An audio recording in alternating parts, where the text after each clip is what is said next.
Hello, my name is Enver Salkim. I'm visiting research fellow from University College London, and also I'm assistant professor in Mushal University in Turkey. So before going through my presentation, I would like to thank you very much for accepting our work as a conference paper. And the second thing, I would like to thank you for the founder, which is eFeature. This work was funded by eFeature. So the work is anatomical 3D modeling of upper limb for bio-impedance based hand motion interpretation. And I would like to highlight the background on bio-impedance analysis and current human-machine interface method and bio-impedance analysis for human-machine interface. So in the methods we generate, I will highlight how we generate the 3D arm model and how we generate electrode modeling and which kind of boundary condition we apply and the dielectric features of tissue in the modeling, and then final element simulations. And then we're going to further talk about the results and discussion and future works, and then we highlight the reference. So the current human-machine interface methods for prosthesis controls, as you can see from here, there are two main ones, and a body powered and a myo-edge technique.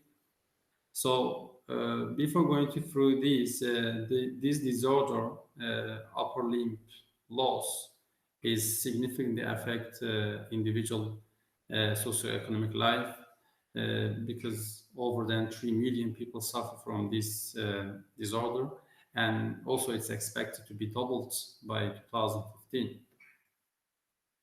So bio-impedance analysis using in human-machine interface is they have enough accuracy, but it is limited.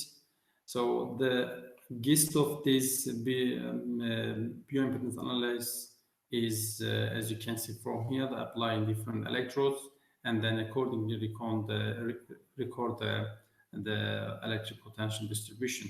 So from this figure, my colleague he already published his work in the transaction biomedical circus systems in 2008. So as you can see from here, so the electrode is rotated, and then based on this one, so the electric potential is calculated.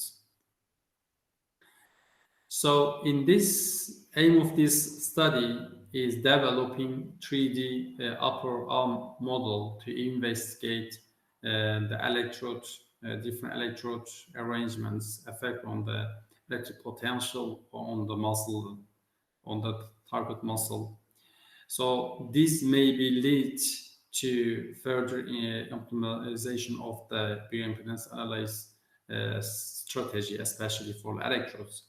So what we did, we generate 3D realistic 3D volume conductor for upper arm using Duca model, and this model was composed of fundamental tissue layers such as muscle, skin, and bone.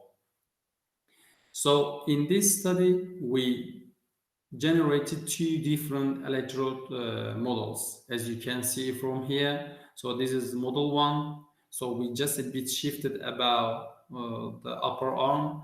So this is called model two.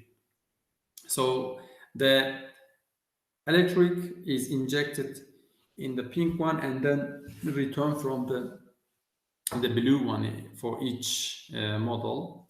So after generating 3D model, the electric potential was calculated for a certain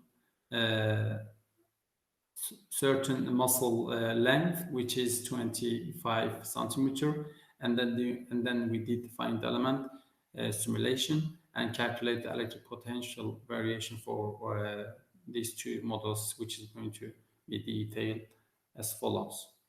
So the boundary condition is very important for modeling. And in this study, Drucker boundary condition was applied which was considered the approximation of the ground at infinity. So as you can see, this is a huge layer, and so this is uh, approximate of the ground.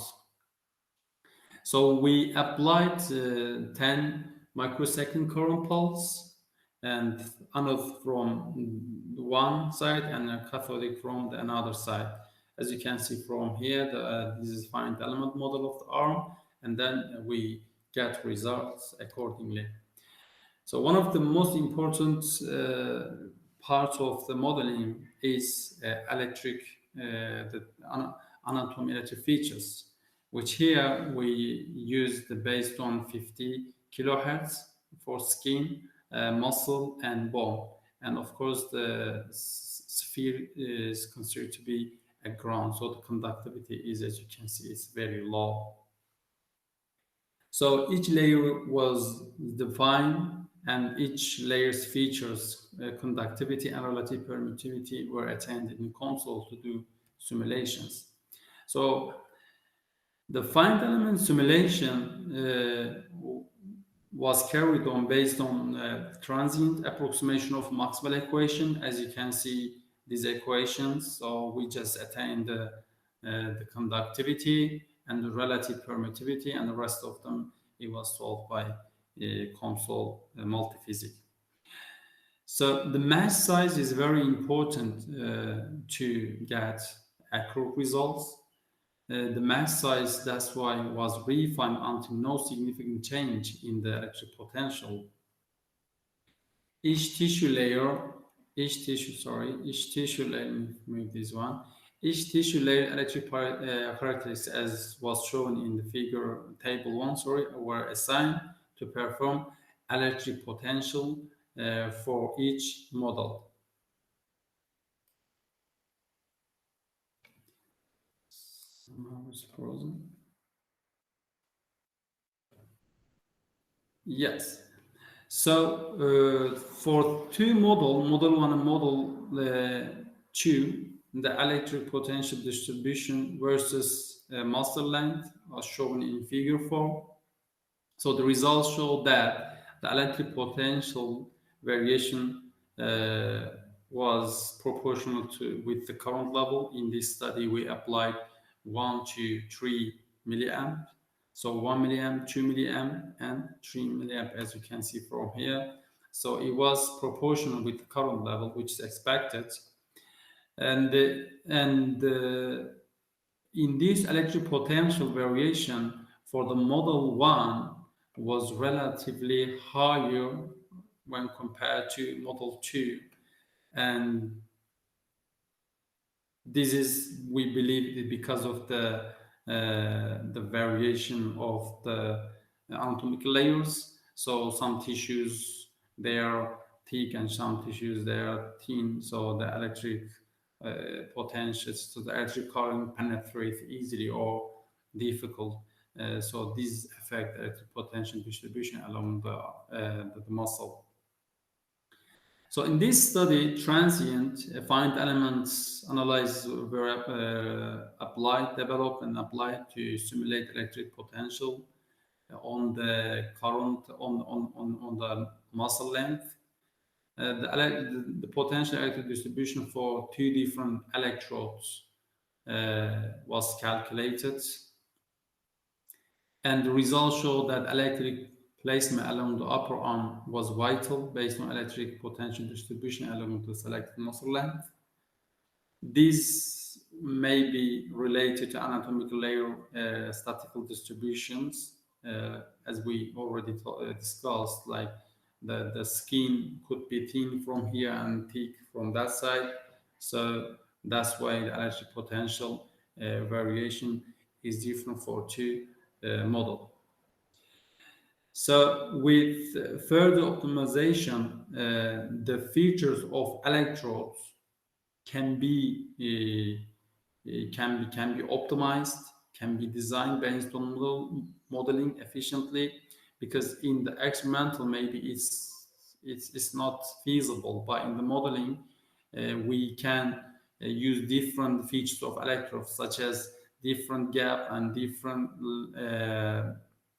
size of electrodes, and try to find the optimal electrode size for bioimpedance analysis. So the main target of this study is this, which is going to be our future study. So here is the reference.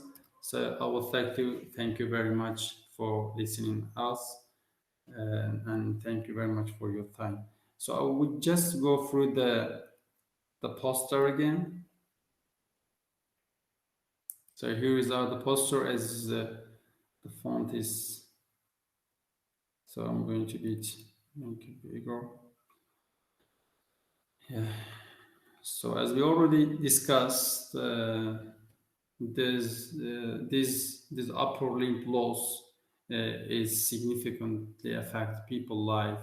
It's because more than 3 million people suffer from this disorder, and available alternatives, electric powered one and human machine interface methods. And alternatively, we talk about the bioimpedance analysis, which is a non-invasive way of assessing body composition. So the EMG is the recording EMG is which is not efficient because the signal variation is very limited. So the accuracy of the results is suspicious. So, but bioimpedance analysis is a non-invasive way of assessing body composition, like similar to EMG electrodes, as we already discussed. So you put in electrode from one side and then returning from the another sides, and this can be worked with different frequency. So when you record the signal, it's the noise and the other unwanted signal can be removed from the original signal. So this however, to further promote bioimpedance analyze in the human machine interface toward dexterous processes, and optimized bioimpedance analyze recording strategy is required. To do this, we generate anatomically accurate 3D upper arm model to investigate the impact of different electrode model on the electric potential distribution on a certain muscle length. So based on these models results, we may be come with the idea to optimize the bioimpedance analyze strategy. So firstly, we developed human arm model, which is a realistic anatomical model one based on Duca model and healthy subjects. It was composed of main tissue layers such as skin, muscle, and bone. And of course, some process segmentation was applied to get accurate and efficient model. And then I would like to go from here. So as you can see, this is the one model, and this is our layers in the upper arm model. And from here, we apply finite elements, discretization, and boundary conditions. And this is electrodes between two electrodes. There is a center to center is 45 millimeter. So secondly, we developed electrode models, and do finite element stimulation. So the radius of each electrode was set to 5 millimeter, and the pitch of electrode was chosen to be 55 millimeter, as already shown in figure 3.